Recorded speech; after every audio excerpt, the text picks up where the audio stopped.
go. So good morning, everyone, and welcome to today's Business Support Series webinar. I want to thank everybody for joining us. My name is Chris Mann. I'm the Corporate Partnership Specialist with the Halifax Chamber and your host for this morning. After the year we've had, non-for-profit organizations have been hit especially hard with the COVID-19 pandemic. The sector boasts some of the hardest workers trying to make our community a vibrant place to live for everyone. Alliance Française Halifax has some valuable tips for your business to strategically plan your business for the future as we navigate through the pandemic. Thank you to everyone who submitted questions for the presenter. When we get to the Q&A, please feel free to type any questions you may have in the chat box just down below. Our presenter today is Diane Kenny, Chair of Alliance Française Halifax. Diane focuses her efforts on repositioning her business during the surge of COVID-19 and preparing for a bright and successful future.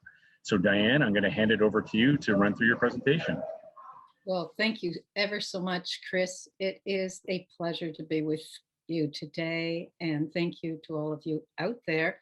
It's a pleasure to have you join me.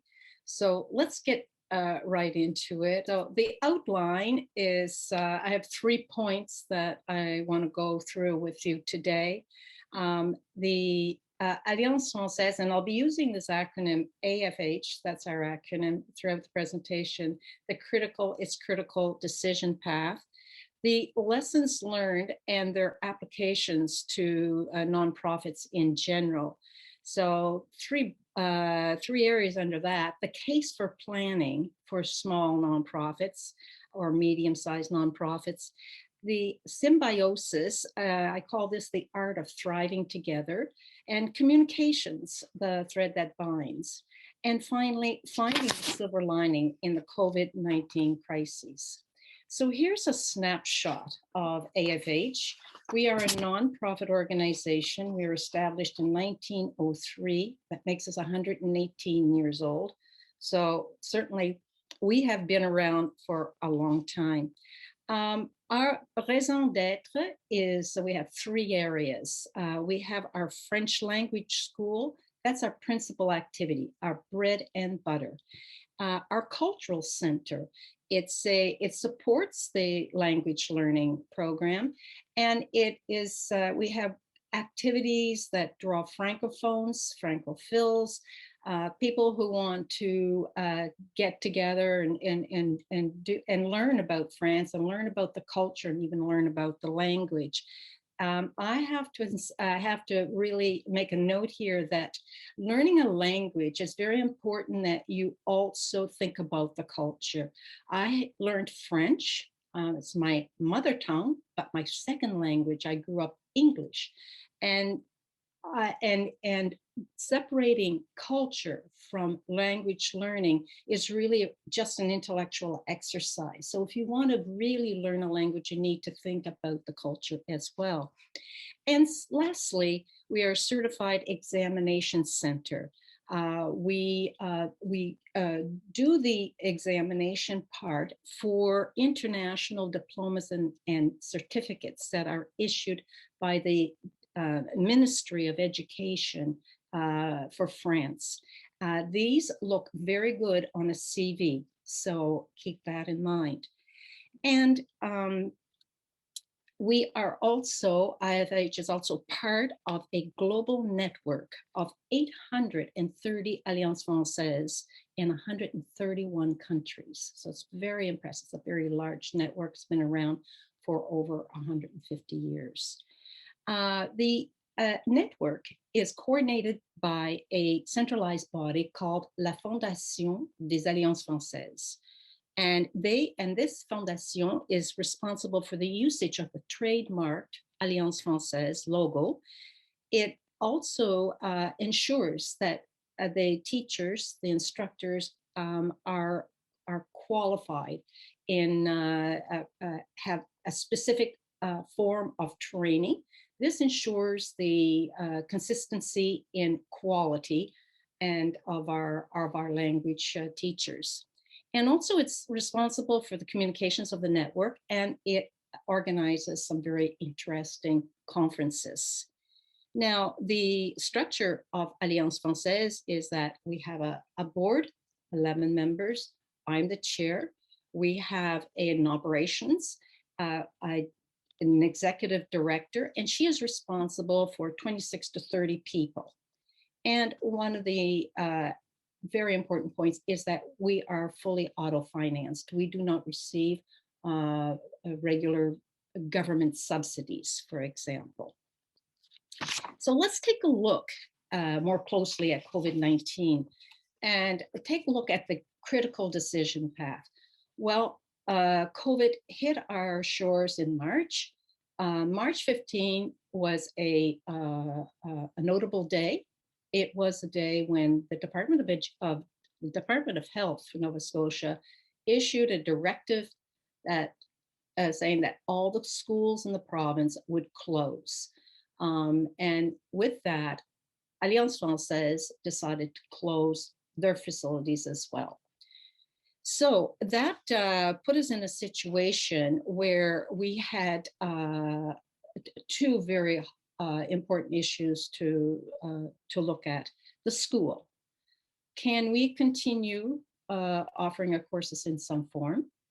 And our cultural activities.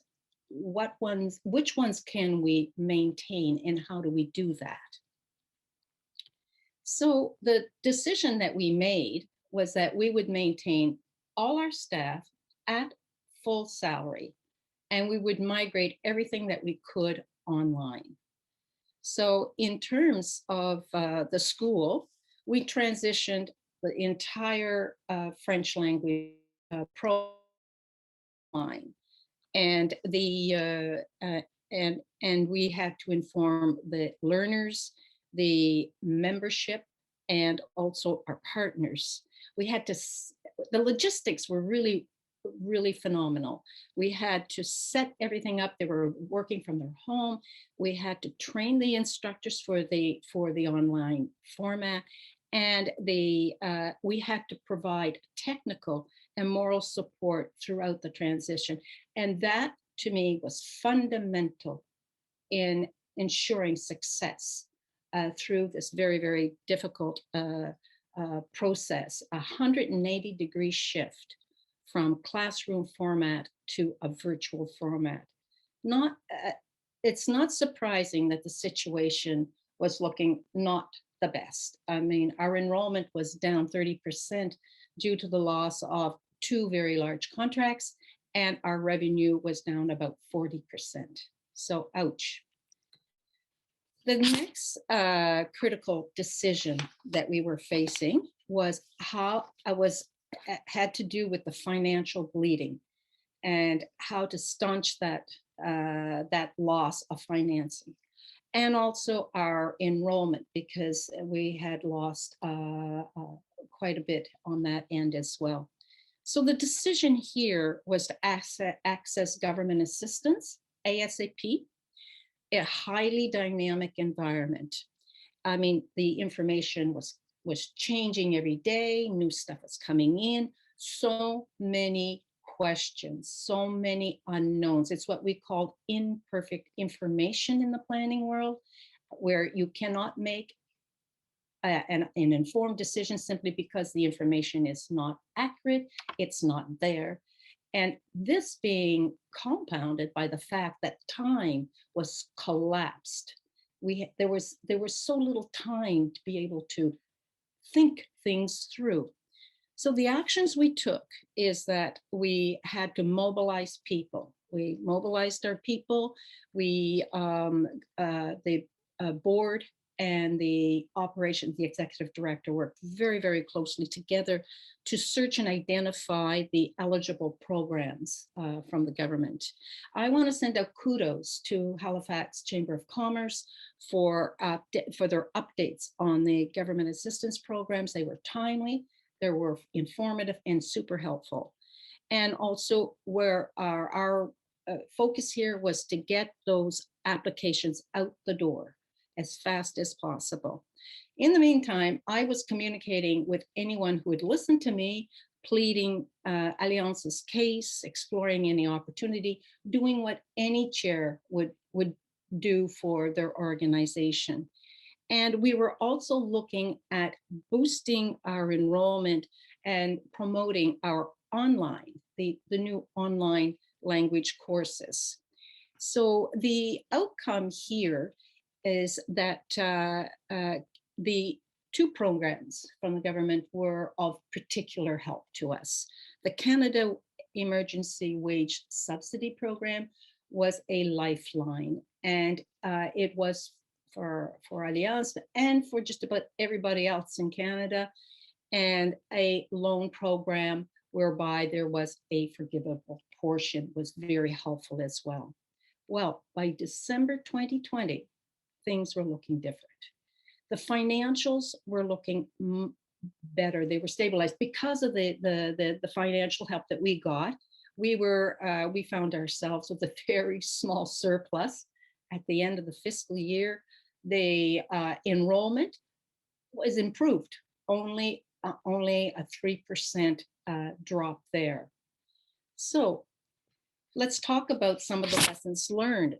And I'm going to talk about the case for planning.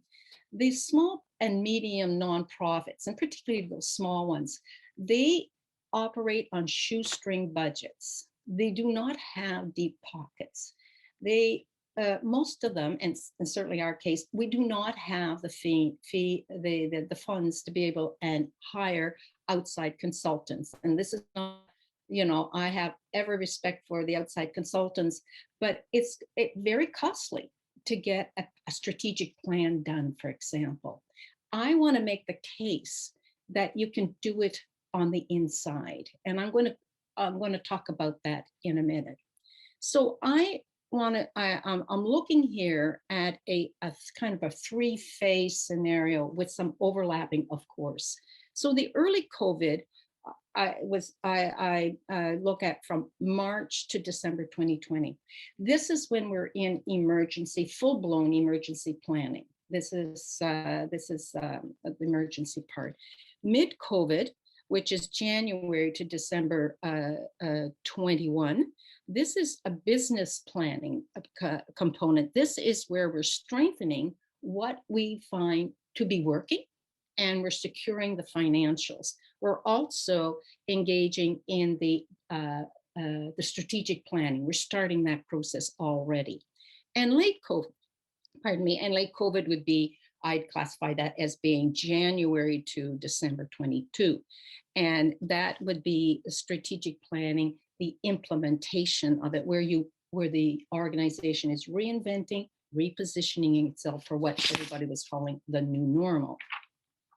So let's take a look at each of them. So emergency planning, as I noted before, is we're mobilizing our people. That means all hands on deck. And that is everybody has a job to do, and then they do some more, right? And the next thing, and all of these things, they run into one another, but it's helpful to see the components separately. So we're also establishing team cohesion. This is so important when you're in a crisis. That means that the board and the operations, although we recognize that there's a separation of power and of duties there. But if they do not work in sync, your organization will not have the strength to sustain a difficult situation. So team cohesion is very important. At this time as well, you need to be looking at messaging. You need to have a common messaging. It must be, we're looking at an emergency. It needs to be clear. It needs to be truthful. And it needs to be realistically optimistic. There's the optimism is what buoys people up, but you need to be realistic about it. And then you have to be able to evaluate their situation. You have to identify your critical decisions and your actions. And I talked about that earlier. What we did is that at the board level, we created sub-teams. And these teams had leads. And each team was responsible for developing actions, for monitoring those actions, and for reporting back on the results. And here again, communications is playing such an important role. So when we did the evaluation of of that work, we were we were we were identifying those weak areas that needed to be rejigged. We just don't You don't throw them out if there is an element of if there's an element that might work, and you build on the strong areas.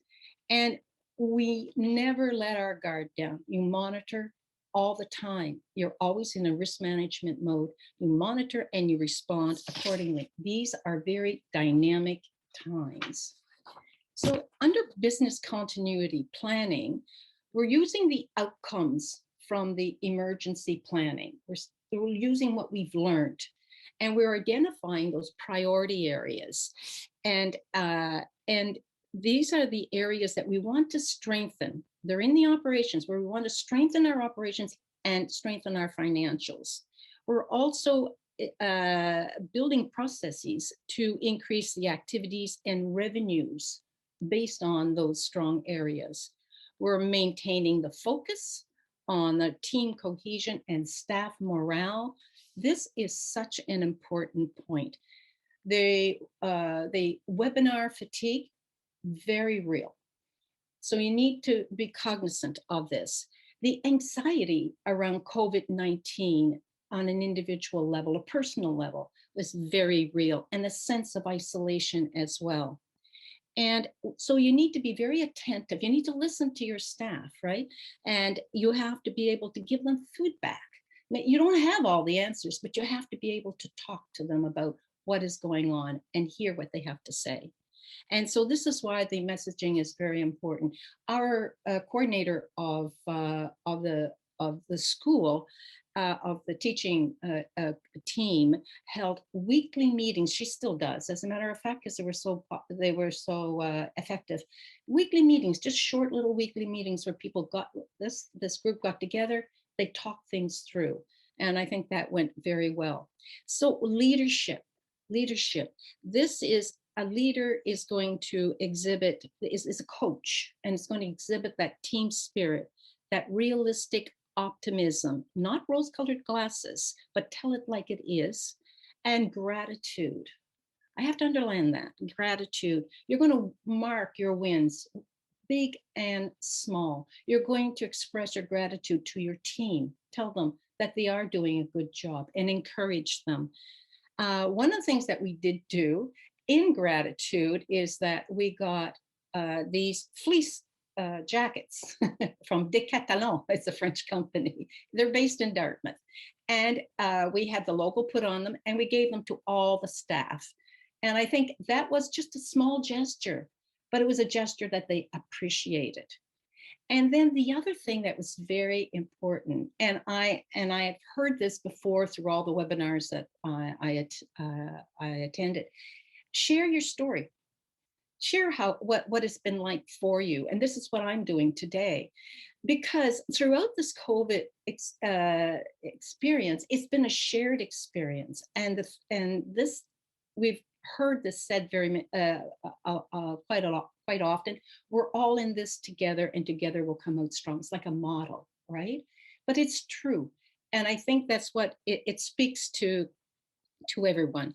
And so at this time as well, strategic planning is underway. So let's take a look at that. So this is where you're reinventing, you're repositioning yourself for this new normal. So inside job, remember when I said about small NPs, and then, they need to do it on the inside because they don't have the funds to go on the outside. It's a job that's led by the board. This is a board's responsibility.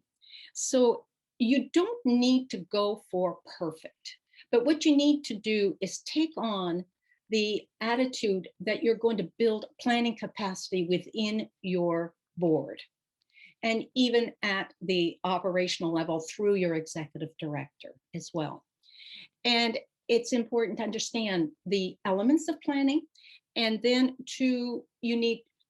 you're going to teach yourself some things, and even maybe take a course, things like that. And I'm just saying, you can do it. right? And we're going to look at some of the principal components of a strategic plan. I decided on a 3-year timeline.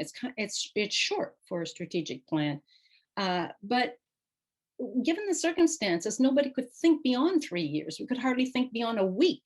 So, I mean, when you think of it, the first year you're responding to the crisis. The second year you're getting back on your feet, and the third year you're shoring yourself up even more. So, in 3 years' time, we'll be doing this again. And I think this is the right timeline for us. You have to understand as well the COVID context, the impacts on your organization specifically. So dig down, analyze that. You're going to look at the emerging trends, and there were two. They won't be surprising, but what surprised me were how strong they became through COVID. And I'm going to address that in a little bit. And I referred to this, you're going to bulk up on your knowledge and skills. So what did I do? I needed to get real-time information. The best source for me were the webinars. And because they were hosted by experts in their field, these people were monitoring, they had the expertise behind them. I attended so many of the Chamber's webinars and webinars in general. I stopped counting at 50, by the way. And I have for those who are Francophone and who are interested in the webinars for organizational issues, there is a very good organization in Ontario, Francophone organization. I will give Kayla the contact for that. Their webinars are also taped and they're free. And that was a big thing because they were free. The thing is that Halifax Chamber of Commerce was offering a public service with this. I learned, this is where I got a lot of information.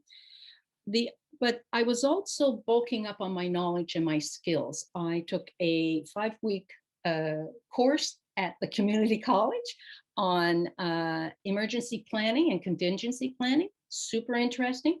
Bulked up my knowledge and my skills there. And I also ventured into surveys and focus groups. And what I did there is I went online and there's so much really good information online, and I informed myself. And I conducted 2 surveys and I conducted 2 focus groups. So you need to survey your clientele. You need to understand how their needs are evolving, and you need to figure out how are you going to tap into that? How are you going to respond to those evolving needs? Surveys are, as a tool now, they're used profusely. And so everybody's trying to get a handle on their clientele. And I have to, we've got to get on that bandwagon. And also you're going to conduct your SWOT analysis. Now, SWOT simply means strength, weaknesses, opportunities, threats. And the strengths and the weaknesses are internal to your organization. Those are the things that you have control over. The opportunities and the threats are external. They're on the outside. Those things you have very limited, if any, control over. So this is an important part of your strategic planning process to understand this. So moving right along, here are the key components for a strategic plan. Now, for those who have planning backgrounds, nothing new here for you. But for some others, perhaps this is something that you can take away. And I've kind of just reduced it to the pillars, I would say. The vision you're going to have. There are six main components. And you start with your vision. This projects to the future. This is not more of the same of what you're doing today. You have to you have to inject into that an element of ambition. Okay, so you have to think that one through as well. The mission is really the way you're going to achieve your vision. And I know I'm going through it quickly, but all of these things can be built out. You can find information readily on this. The values. I want to talk a little bit about the values because they really truly underpin the a high performing organization. If we consider the vision and the mission as the head, the values is the heart of an organization. It describes the organizational behavior, how you want to work with one another, how you want to treat one another. And it's very important for your image as well. It lets others see what you value, and that goes a long way to your shoring up or creating a very positive image. The strategic goals, they guide, they're very high level, and they guide the operational plans. Now, the operational plans are done at the operational level by the executive director. And the strategic goals, that's part of the strategic plan. That part is informed by the work of you've done on your SWOT analysis and also the information you got back from your surveys. So it's all very it's a bit of a methodical process, but it really gives you something you can work with. And lastly, the performance metrics. This is where you're evaluating how well you've done. Have you met your goals? And they have to be realistic. You have to use realistic indicators, things that you really can measure. There's a saying that says, "What gets measured gets done," and it's not. And it's a saying that has a base to it. So you need to put in your some emphasis in that as well.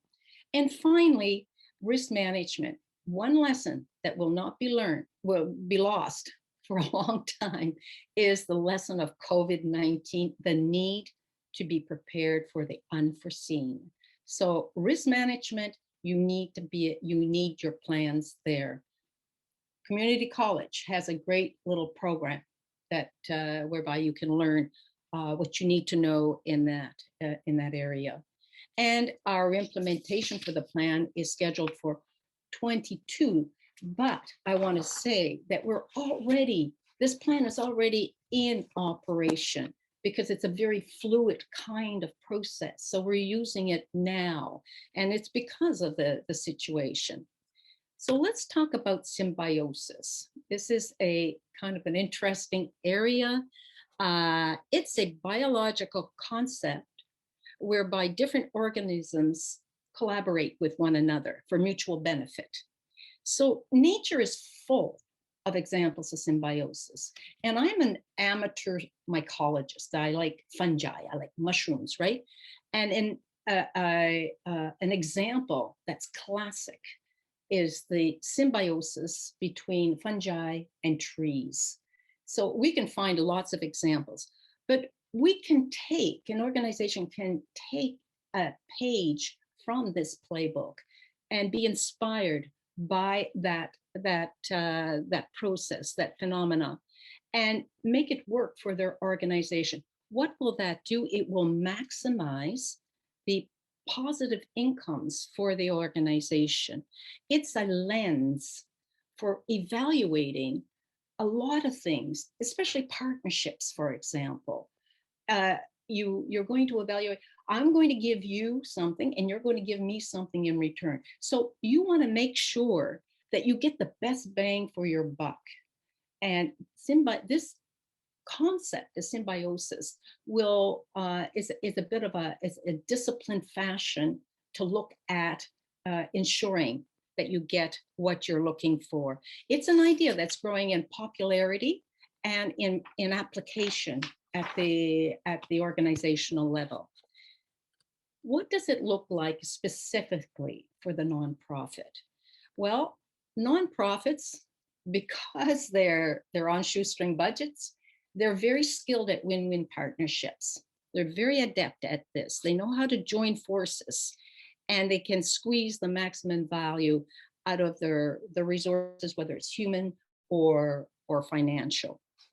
Alliance Française has over 20 partnerships. And what we're looking at doing is we're really looking at even making them stronger, making them more strategic, getting at that symbiotic part of it, right? Sharing resources, knowledge, and know-how can spur innovation, can also open new areas, expansion. It can solve problems. You can come together to solve problems. It maximizes outcomes, and that's in a strategic element that you want to always be keeping in mind. It's synergistic. That means that the outcome is greater than the sum of its parts. You can't beat that. 1 + 1 = 3. You can't beat that, right? It's internal, because the working between the board and operations should be synergistic.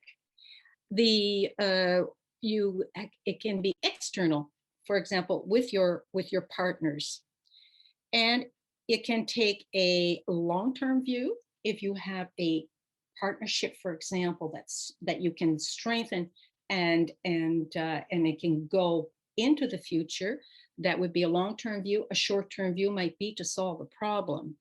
And I do believe that COVID emphasized the need to develop these symbiotic partnerships. Communications, the thread that binds. Now, we all know that communications is rather the purview of your communications expert that deals with the media.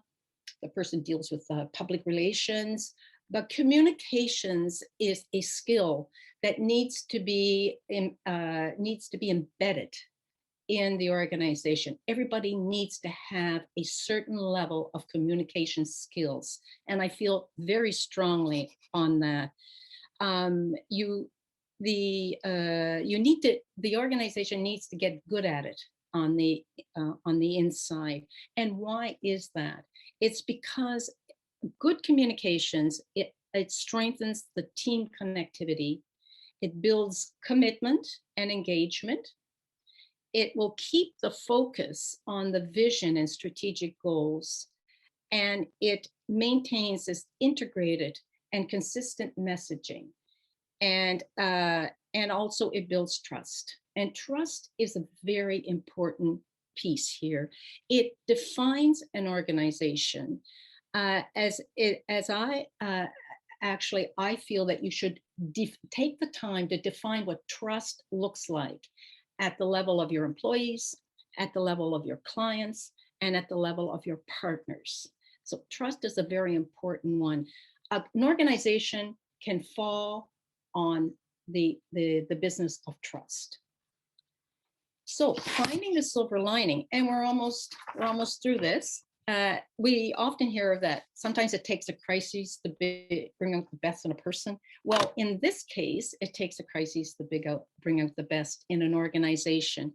And I feel very much that this is what has occurred with Alliance Française. Our current situation is, I don't want to jinx myself, but the thing is that it's looking really good. It's very, very encouraging. Our fiscal situation is stable and it's improving. We're enjoying a small surplus in our revenues as of May 21. Our strategic plan is en route for implementation, but we're working with it right now. So we are monitoring the scene and we're adjusting accordingly. We're always in the risk management mode because the COVID is still here, right? And to some extent. We're building our operations and our governance capability, its capacity. That's very important at the governance level. We're building that capacity. And strategically, we're expanding teaching and our cultural programs. We're doing that strategically. We are strengthening our communications and our partnerships, and I talked about that. And we're embracing, oh, pardon me, we're embracing the trends. And here's where I'm going to talk about it. And it won't be a surprise to any of you, but what came out from all the things that I was hearing about trends was the evolution of the digital technology. It's been with us, of course, but with COVID, it's like it went into warp speed. All of a sudden, everything became virtual overnight. And so the digital technology was so pervasive. It was the most pervasive I've ever seen it. It is a technology that's here to stay. You've got to get on the bandwagon. You've got to be part of this type of technology. Learn about it. How can it serve your organization? The other one is a client-centric service. Now that's been around for a while. You know, every business wants to be able to serve the client in a individualized way, and they were going in that direction. But with COVID, and also with the evolution of digital technology, it really, they work together, and it just bloomed. So the thing is that people, you know, like that we're looking to understand our clients because we want to serve their specific needs. That gives us the edge in a marketplace. So very important, get on the bandwagon on these two, right? So we're thinking outside the box. So Coup de Pouce, Helping Hand program, a new one for Alliance. During our gala event last year, where we raised funds for our operation, we decided that we would do something a little different. We said, we're going to raise the funds, but instead of putting it into operations, we're going to set up a program for people who want to, of all ages, kids and on up, who want to learn French, but are experiencing financial difficulties. They simply don't have the means right now to do so. And we launched it. It was met very well, great success in terms of the reception. We we were, you know, with the funds we were able to pull in, we were able to provide 14 bursaries, if you like, to people as young as young ones and young students, young professionals, and I think that this is a program that we are going to keep. This is a keeper for us, right? It's also an indicator. It's something that plays very nicely into our spirit to be part of the community and to contribute to the community. So that's very important for us. And then we are learning as we go. We're always mindful that we're operating in a dynamic environment, and we're humbled by that, and we're learning as we go. So I, oops, trying to, oh, okay. Well, wouldn't you know it? I've got, I'm trying to get to my next slide. And oh, here we go, finding the silver lining. I don't know, that was like the mystery hand that came out and did that for me. So Alliance Française is among 6,000 nonprofits in Nova Scotia. I was really surprised by that number. I didn't think it was that there were that many, but I'm really feel good about it. They have, they contribute enormously to the province, to the quality of life in our province.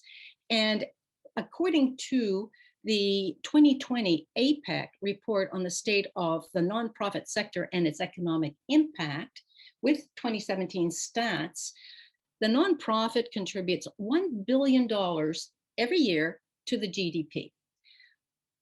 That's inflated to 1.7 billion in indirect and induced impacts, 74 million hours of volunteer work Let that sink in. And 20,000 people are employed in this sector.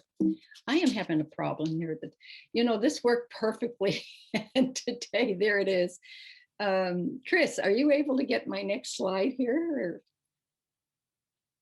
Or my final slide? Yeah, sorry, I'm not. I don't have access to your slides. I can't understand what's going on. Could you just Diane, try? you can usually use your space bar or your arrow buttons. I'm using the arrow buttons. Page down. Yes, I'm using page down. But okay, let me just, it is the final slide, and I'm going to adjust as we go along. So I simply wanted to end on a note for the nonprofits. They contribute to the public good. I worked for the government. I believed in what I believed in my work. I believed in what we were doing. It was in the area of planning and policy, that type of thing. So nonprofits, they contribute to the public good, and they do help build a better society. They help people come together. They help people heal. They feed and clothe, help people feed and clothe their families. They help people enjoy the arts and culture. The list goes on. They rely on volunteers. These are people who give freely of their time because they believe in better. And they're such an important part of a healthy community, of a healthy Nova Scotia. So I believe that COVID-19 has certainly shone a light on the importance of nonprofits. And that to me is both a silver lining and an important lesson learned. So thank you very much for your time and your indulgence. I do apologize for the technical glitch, but we got through it. And I would be happy to answer any questions you might have. That's great. Thanks so much, Diane. I really appreciate it. And no worries on the tech side. That sometimes happens, so don't worry about it. Yeah. Really, really great presentation. I gotta say, you're very inspirational.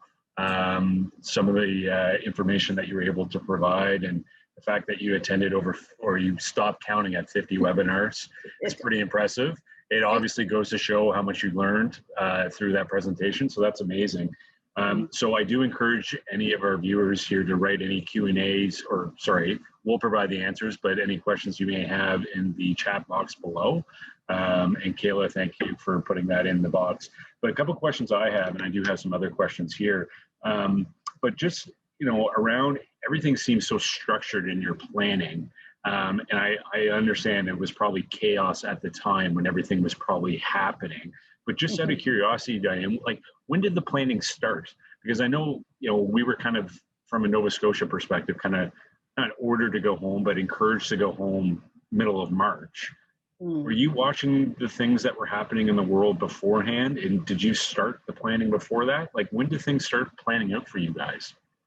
Well, Chris, at the beginning of the year, even in January, we were getting snippets, right, of news. News was coming through, and then by March, it was really there was a major wave. It's like the tsunami.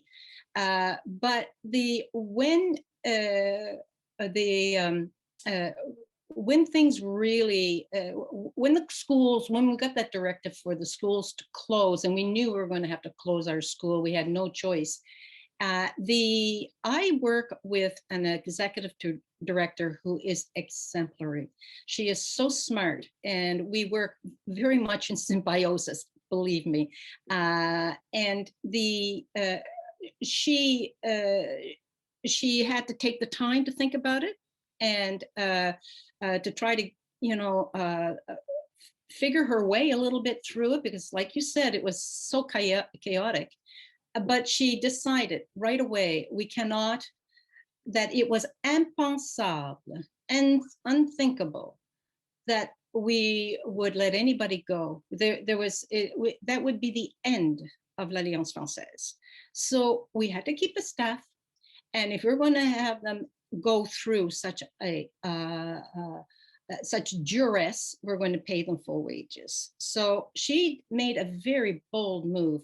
And immediately, of course, with my kind of planning mind, I immediately say we've got to get a plan in place, some kind of plan. It doesn't need to be the perfect one, but it has to be. We have to start right now, and we just went in full blown mode. I mobilized the board. Everybody had a job to do. We got those teams up and running. We didn't know what was going to work, what wasn't going to work, but we were doing it, and that was it. So I don't know if it exactly answers your question, but I think what's very important. This is why I make the case for planning, Chris, is that when you have that capacity, that filter, that planning filter that you can use, you immediately look at how to problem solve. It's really a problem solving tool, and I think that is what helped us, and that's what I would encourage all those nonprofits that just don't have the capacity right now. You can teach yourself and go out and do it. You don't have to be perfect at it, but you should start integrating that into your culture. Great.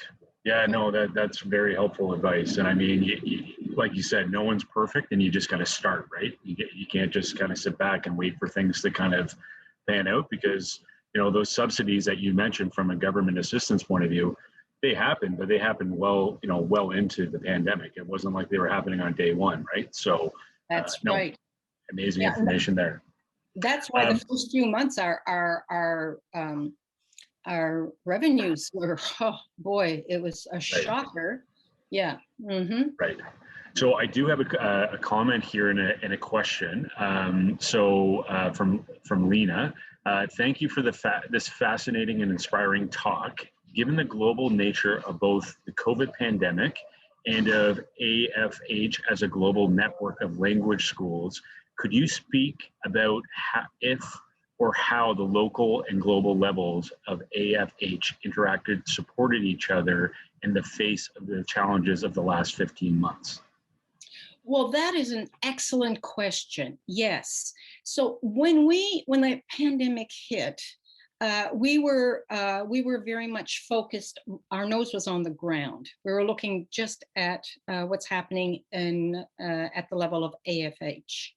However, the fact that the pandemic was worldwide, it wasn't lost on other AFHs, and certainly La Fondation des Alliances Françaises, that coordinating body, right? That they were very, very concerned for the whole network. So one of the things they did is that they organized a virtual conference. It was huge. It brought together all of the Alliance Française and other very important networks, such as l'Institut Français, which has they have centers throughout the world as well, and they're responsible for the France's cultural activities. So it brought together all of these people, and they had it was really a tour de force, I have to say, and we were able to talk about the program included the COVID. That was a very big subject. And we were able to share our experiences and also talk about how we could work together to move things forward, especially on the level of the digital technology. Everybody, and I emphasize that digital technology. This was a way for us to get on the bandwagon, and so we were working together as a network to evaluate the impacts of COVID on Alliance Française in general, and then also to say, okay, what are our priorities here? Digital technology is what came out as the top. So that's the. I hope I've answered a little bit of the question, but that's one of the ways that we were working at the global level. Oh, that's great. And Mm. was that on like a monthly basis, or was it where you like, how does that work? That's national, global kind of communication. Is it something like, is there a newsletter that goes out, or there emails, or there meetings constantly? Absolutely. Well, the conference it took place last year. It was over the course of a month, and there was a different. It's a very big structure, so there were different things happening. So that's one thing, and that was organized by the Fondation. Now, the Fondation also puts out a very attractive newsletter that has articles from all over the world, from the Alliance Française. Actually, the one and it's called Le Fil des Alliances Françaises. It's available through AFH. We can send it out to anybody who's interested.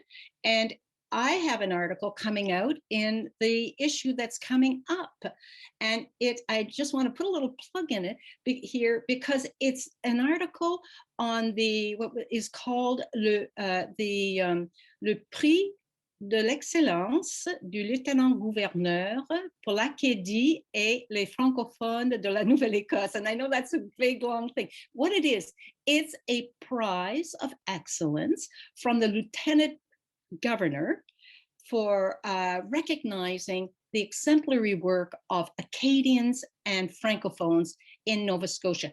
I serve on the jury, the selection jury. It's a new initiative, and I have an article I'll have an article in the Fil, in the Foundation's publication. So and that's one of the things that we can do. We can promote certain things that are happening in Nova Scotia throughout the Alliance Française network. That's great. No, wonderful. I like the plug too. That's awesome. One question I have, Diane, is when you mentioned about your board's involvement.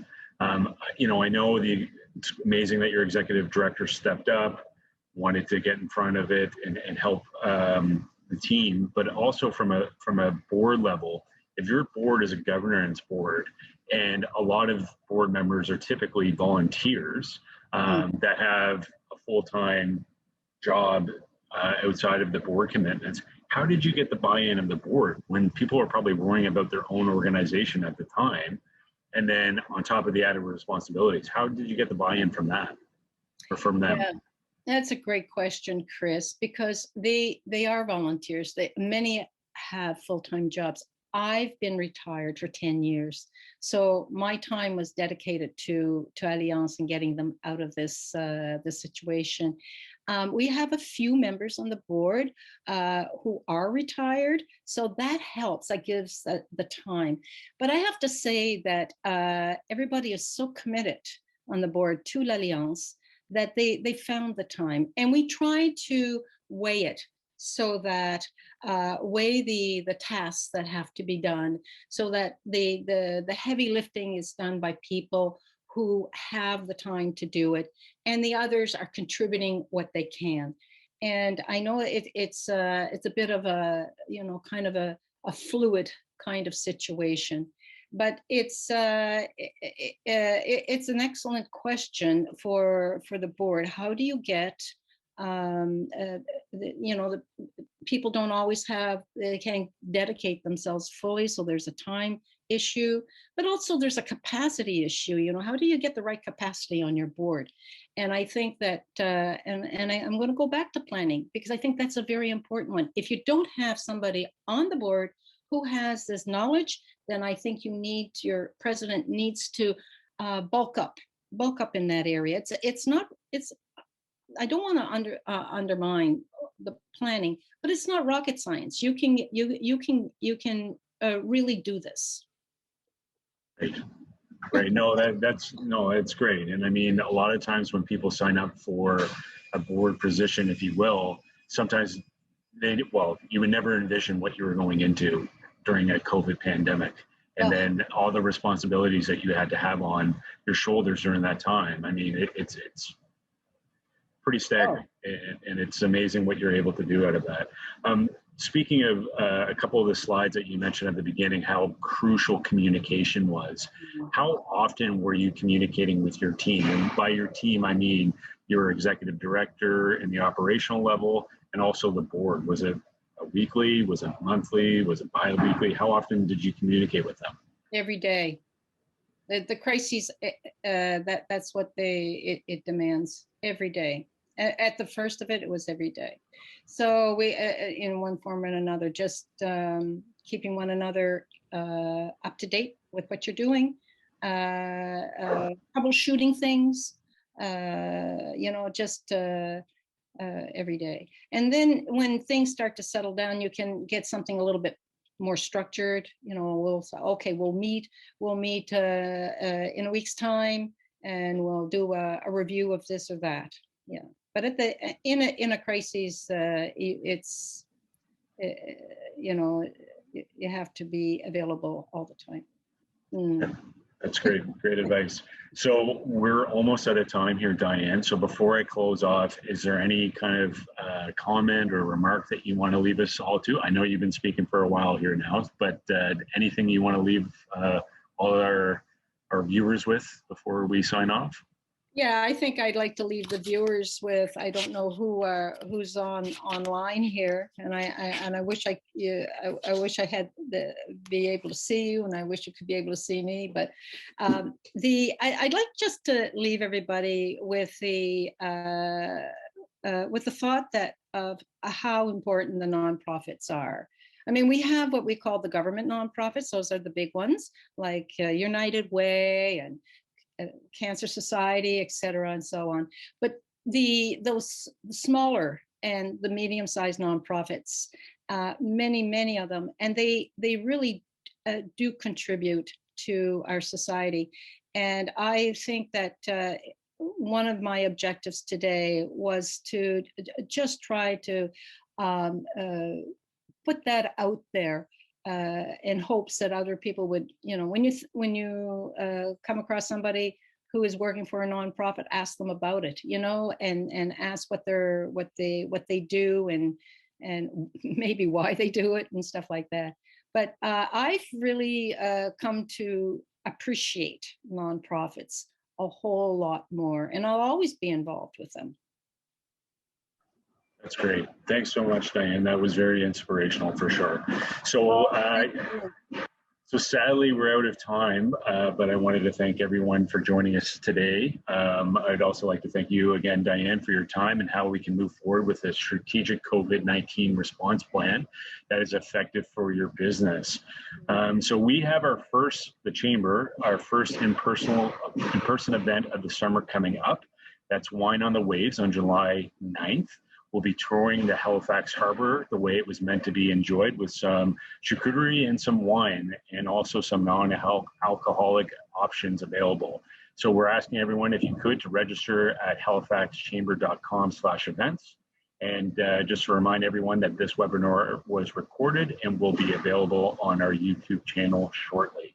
Just want to wish everyone a happy day, and thank you for attending again. Take care. Thank you. Thanks, Diane.